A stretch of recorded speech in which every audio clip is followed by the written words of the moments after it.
Hello, welcome back to my workshop. Today is a rather impromptu video of making the sockets for a half-lipped dovetail drawer. I haven't come across any videos on this subject before, and there's only one magazine article on how to do sockets for dovetail for a lip dovetail drawer. So I thought I'd show you what I'm doing. It might help someone as a reference. What I'm busy doing at the moment, why lip drawers, is behind me I have an entry hall table I'm busy building, and this has 3 drawers across the front, and as can be seen or not seen, you cannot see the joints between the drawers, and that's the way it's meant to be. In order to do that, the drawers at the sides have to overlap, and I'll pull out one I've done, and this is a lipped drawer. From the ends over here, it looks like a standard half-blind dovetail drawer, but the ends, as you can see now over here and on this side, they are lipped, and the lips are there to act as an overlap for the drawer dividers. The drawer dividers over here, there's a spacer on that side, there's a drawer divider over there, and it's got to take up half the space so that the drawer divider can act as a depth stop, and each end can meet in the center. So if I push this one back, everything's rather tight at the moment. It forms a flush fit. Now I'll take this one out, and I've only done half the side, just that one side. I'm going to knock this apart, and then I'm going to dovetail the other side, which presents some challenges in terms of how to remove the waste. And as I said, I haven't found any references in terms of videos, and all I've found is one article by Christian Becksvoort in the Fine Woodworking magazine. It's a particularly good article, worth looking at, and that is the only reference source I have found. So I'm going to make another one. Now I'm just going to knock this off. I'm just going to pause for a moment. While I pause, it only takes 2 seconds. Let me show you what I'm doing. So, it wasn't very hard. Now I'm going to move you over to, well, let me see. Okay, now I'm going to stay where I am. Okay, so let me put that aside. What I do, I'll bring this in a bit closer. What I do to mark off and make visible this very hard jarrah wood, which is difficult to see fine lines. I have scribed a line across there, and it's very difficult to see. So what I need to do is actually use some blue tape on here. The other thing I'll point out is that the marking gauge that I use is not this very nice Lie-Nielsen, well, not Lie-Nielsen, you can buy them through Lie-Nielsen, tight mark. Beautiful gauges. I have a variety of gauges. This is one of my favorites, and in this case the fence is too small to actually reach the top with any stability, and too large to actually get down into the workpiece itself. And so I have this nifty little gauge from Lee Valley, and that can actually get in and do the marking much more securely. So I'll just drop this down a little and score the side. Let's see if you can see what I'm doing. That's better. Oh, no, that's even worse. I'm simply going to score the side like so. Okay, now the way I want to do this is to use some blue tape, and that'll make it easier to actually see where I'm going when I saw. Remove the side piece, remove the other side piece. And now I can score the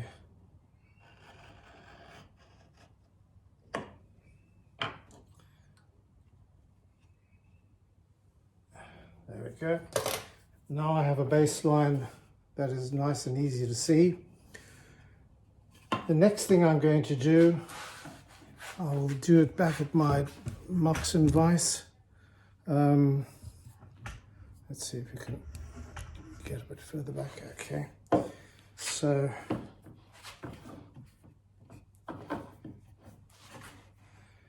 I'm going to use blue tape over here as well.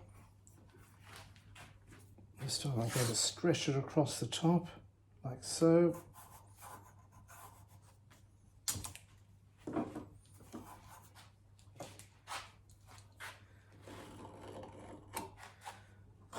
And then I'm going to, can you see from there? I'm going to just slice it off. I can't, I've got to slice it off on the side here. This is a ledge for the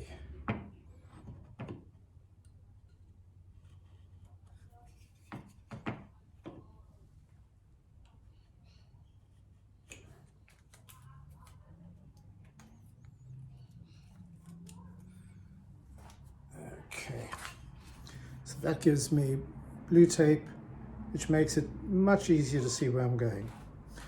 Let's go back to the Moxon. Just adjust that. Videos are courtesy of an iPhone.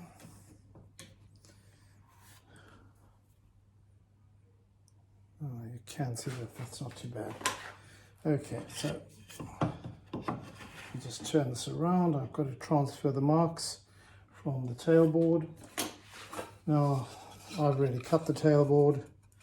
This is Tasmanian oak, which is actually a eucalyptus, but it's the nice thing about this wood is that it's quarter sawn, and that makes for a lot more stability. This is going to fit like so. I'm just going to clamp that down. Anyone interested in the design for this Moxon vise, it's on my website under the last Moxon vise. It's certainly going to be hopefully the last one I make. I made a few. That's good. Now I make sure that the baseline is square. And to do that, I simply have a piece of wood, well, a square made out of a piece of wood, and that's to make sure that the baseline, if I was doing it the other way around, it's simply sliding across there, and making sure that everything lines up. That's the bottom of the drawer, and you simply do not want that to be out of square. The other side doesn't matter as much. Now, this is all butted up against the end, and I'm simply going to mark off the dovetails.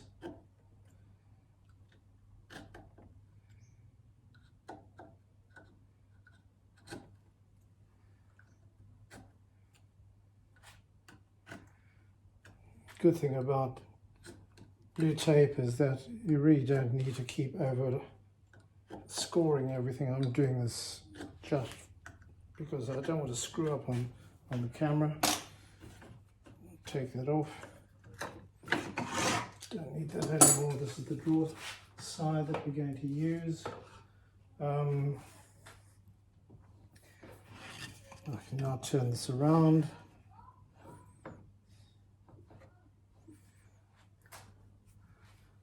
And remove the tape.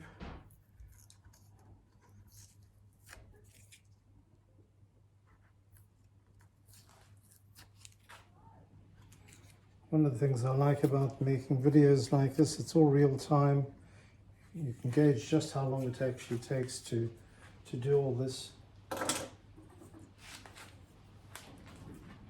Pencil.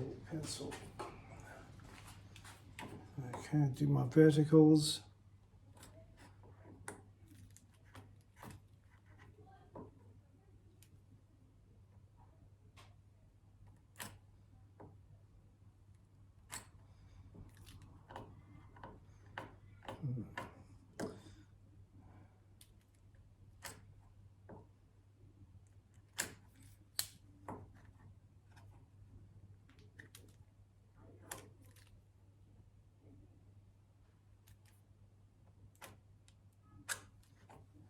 Okay, don't think anyone can see that, not to worry, it's not that important. Now I'm going to saw these. Now this is where the fun starts, because as you can see, the lip at the rear means I cannot saw very far. I don't want to go into that would look unsightly. So I'm going to saw down to that line. I could just keep sawing and keep the angle, but you know, I don't like doing things like that, and frankly with the method I've got over here, it's unnecessary. So I'm just going to saw. This wood is really so hard, even getting started is difficult.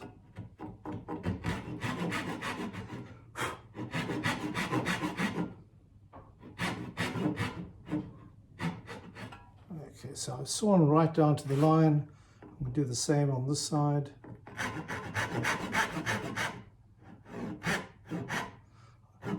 When I saw, I try and saw both lines at the same time. That makes sure I'm going to be sawing straight. It's about as far as I can go there. Let's go back the other way.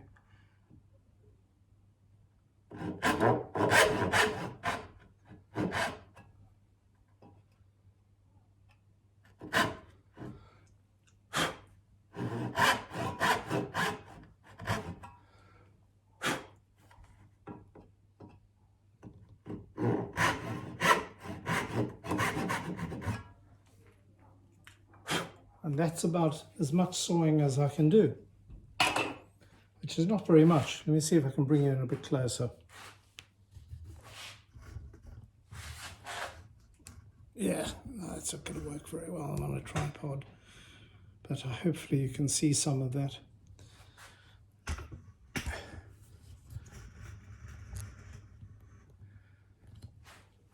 Now, I'm going to enlarge those curves, and this is the secret trick, not so secret anymore. I'll leave it up as high as I can. The first thing I do is I clamp the sides of the board as nice and tightly. This is what I call my kerfing chisel. I made this out of a steel trowel, just ground it down. The idea actually came from Tage Freed many years ago. Who used to use a scraper for deepening the kerf in a dovetail. And I had the idea, well, about 2011, I think, to make an actual tool that I could reuse, because the scraper blades tend to get bashed up. And I simply ground this down. I call it a chisel because it looks like a chisel, but actually it's a scraper. And the end of this is square. It's not beveled. If this was beveled, what would happen is it would cleave the wood and split it open. And you don't want that. It's simply a square edge. And the thickness is essentially as close as I could get it to that of the standard dovetail saw. The saw I've just been using is a slightly thinner kerf, but which just goes to show you that you can get away with a bit. This is 0.02 inches, and this is 0.015 of an inch, 0.015.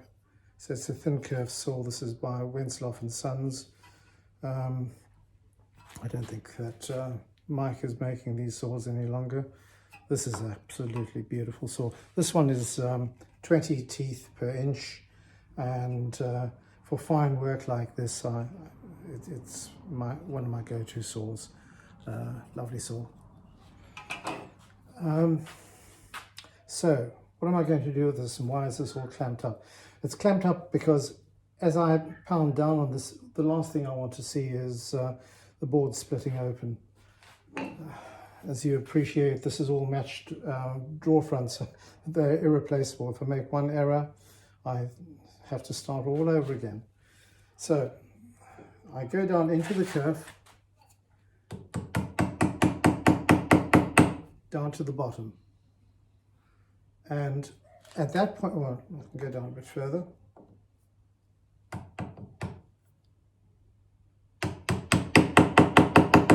Okay, that's down to the line. Now, I'm going to go forward in very small bites. Keep in mind that there is no saw kerf there. So I'm basically compressing the wood and pushing it out of the way.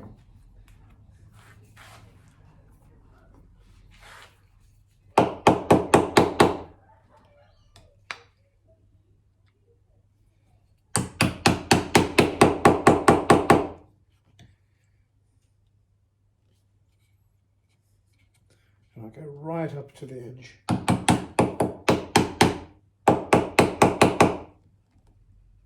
Okay. Now I do this with standard half blinds as well,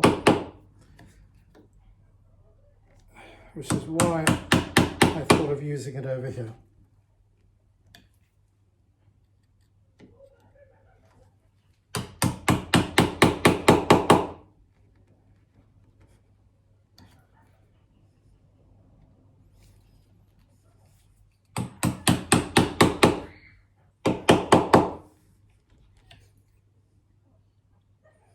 As I said, small bites,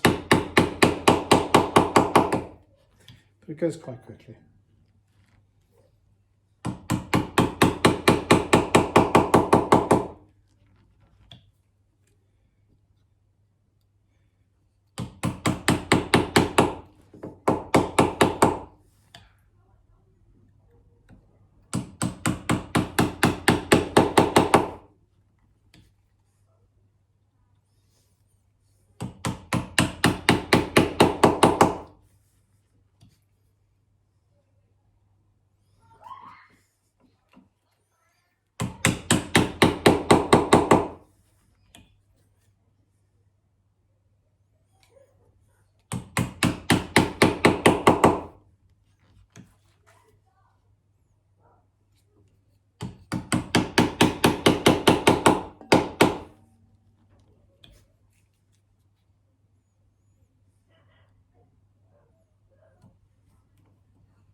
This gives new meaning to the term chopping dovetails.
Last bit.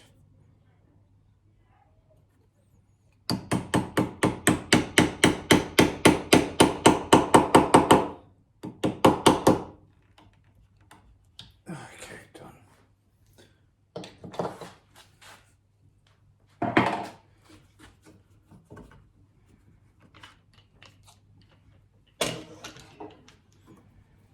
Okay, let's pull the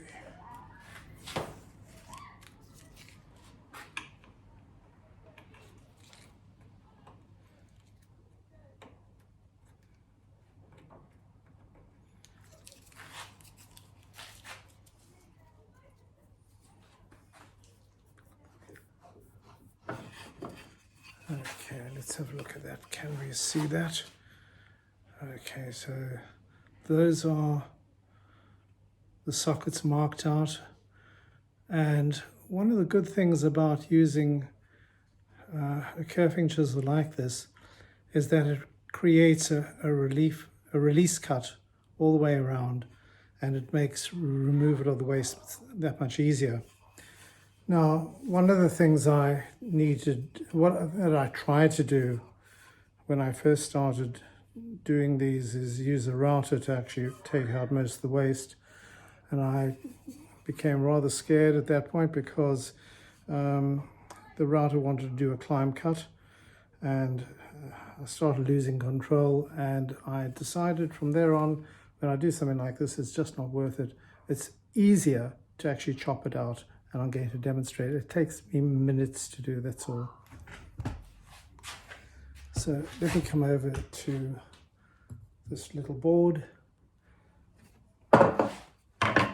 which I use for rough work, so I don't mind if it gets bashed up. Now, what I'm going to do is I'm going to use my nice little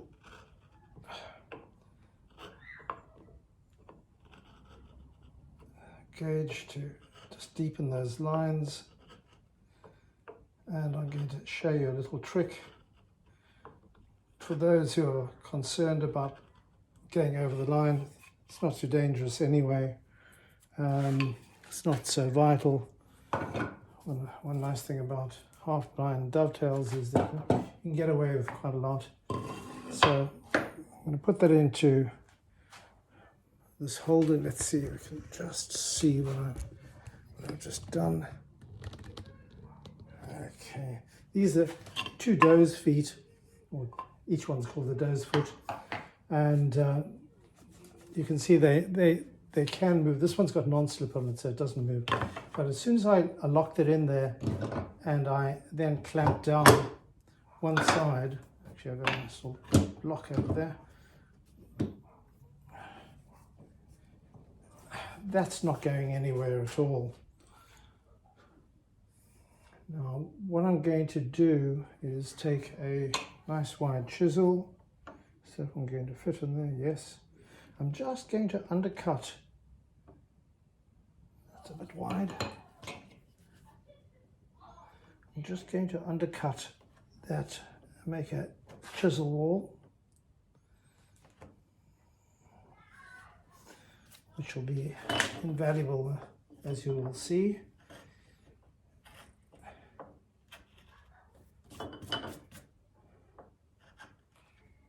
Okay.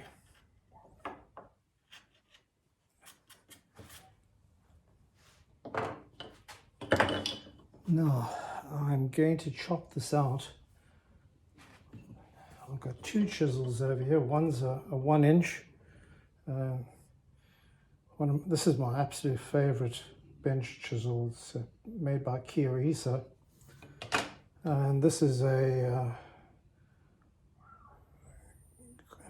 it's not Koyamachi, it's actually high-speed steel, precious metal high-speed steel, and it's extremely durable and extremely hard and perfect for doing this type of chopping. So what you want to do is just take small bites.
I feel rather clumsy with everyone watching me.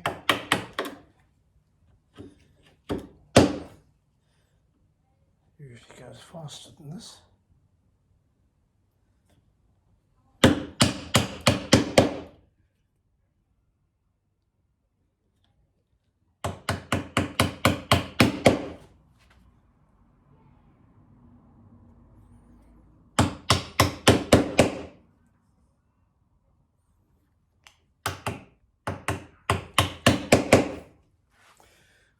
Okay, now I'll switch over to the 1 inch. Fits in rather neatly at the baseline. And I can now slide it in right up against that baseline, courtesy of the knife or the chisel ball.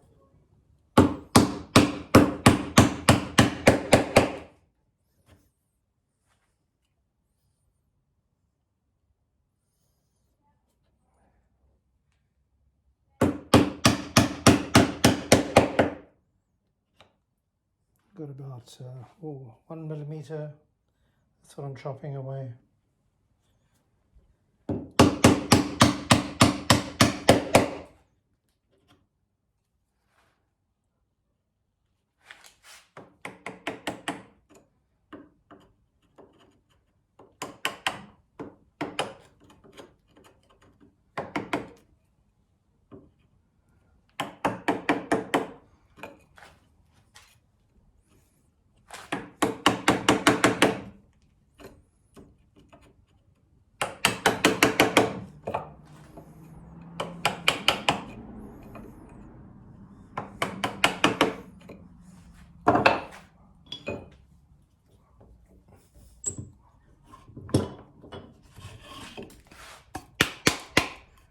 Okay, let's go back to the Moxon vise. So far you can see that a lot of the waste is gone. We're just going to clean it up.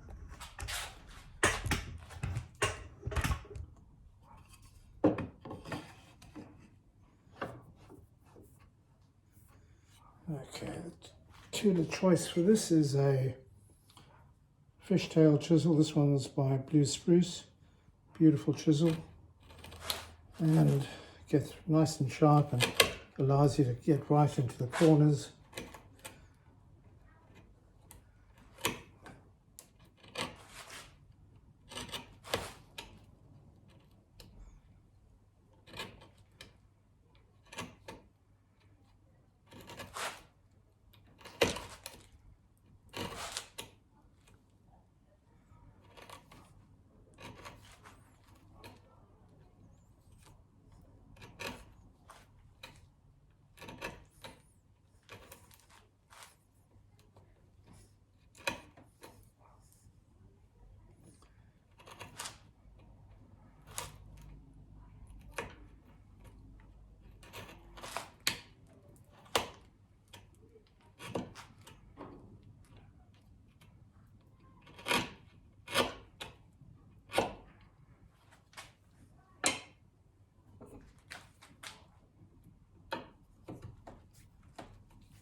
With a fishtail chisel, you don't have to do any slicing, it's just a matter of pushing it into the corner.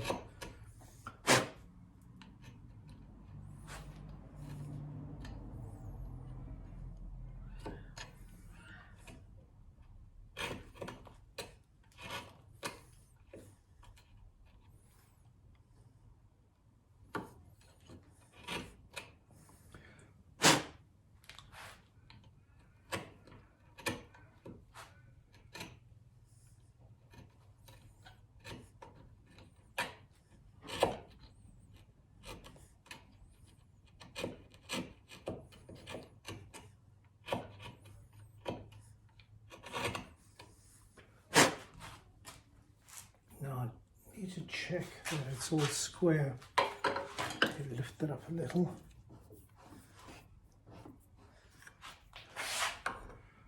One of the issues with lip drawers is that it has to be done perfectly the first time around, because you can't go back later and plane things square. The lip gets in the way, so everything's got to sit flush.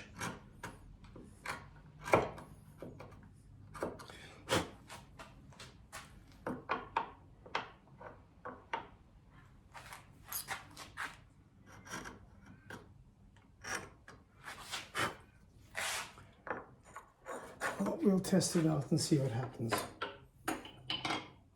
So this is the drawer. I can just see a little sliver in the corner over there, so let me get that out first.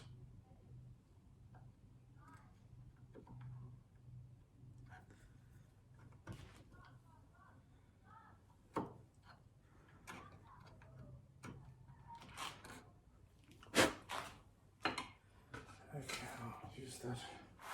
That's the inside.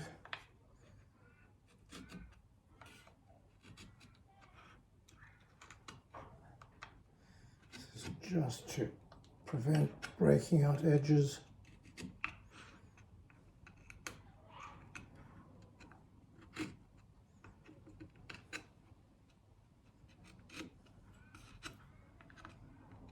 Okay, let's see how good we are.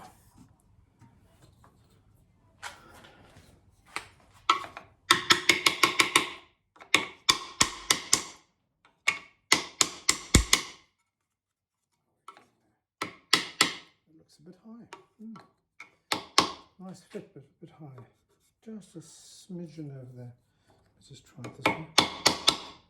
Nope, it is definitely a bit high. So, just tap that off. That's what I meant about making sure everything's down. That looked flush, but clearly I'm down to the line, so there must be a slight high spot somewhere.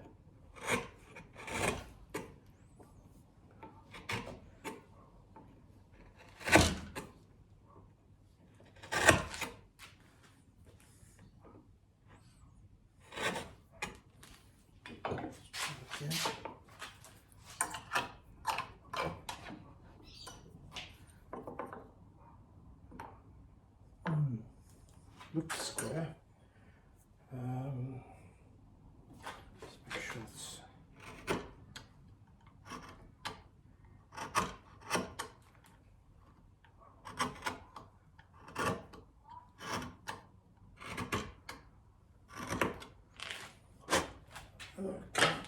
Try again.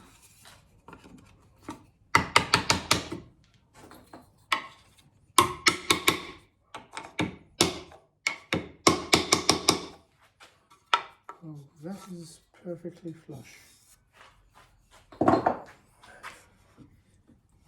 So here we are. Let's see if we can see that's nice and flush. How square is that?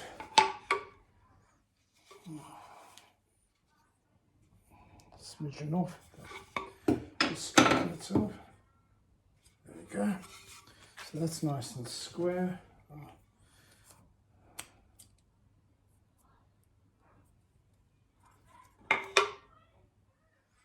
Okay, and everything looks good over there.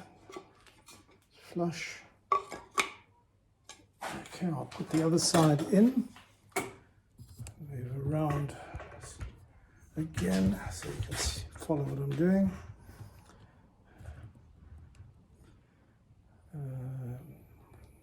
There we are. Okay, so here's the other side. Goes to this side.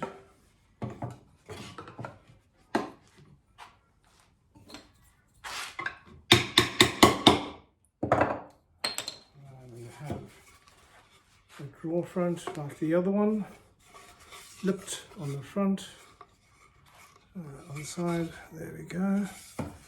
It goes this way up, so let's see how well it fits.